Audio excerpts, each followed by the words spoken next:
Alright, we got a 2008 Dodge Charger with a 3.5 V6 that has a no start concern, and I'll show you what's going on here. So look at the dash. When I turn the key on, nothing happens. Turn the key off, turn the key on, try to crank it, nothing.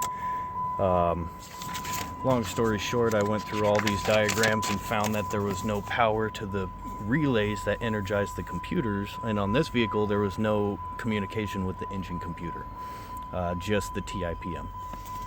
So what I ended up doing was jumping the relays so that they would give power to the computers. I talked to the computers and told them to energize stuff, and they would, so I kind of ruled out the engine computer and such as the problem.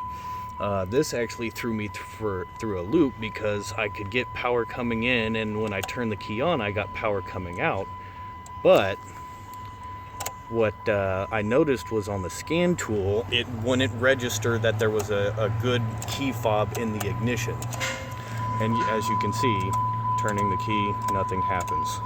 So what we did is we ordered a replacement wind module, which these things are pretty much known for going out. Let's swap this with the new one that hasn't even been programmed yet, but the important thing is what you'll see. You put the key in, bring it back up here, look at the dash, turn the key, if I can, and all the lights come on. Now all we have to do is get this new module programmed and it'll be good.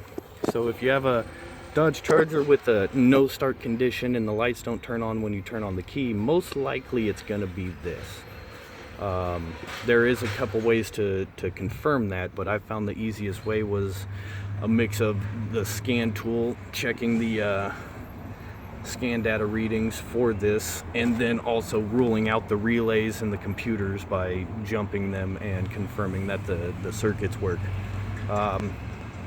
And that's really it. I mean, no start, no lights on the dash, nothing, no communication with the PCM with the key on. Replace the wind module, everything works again.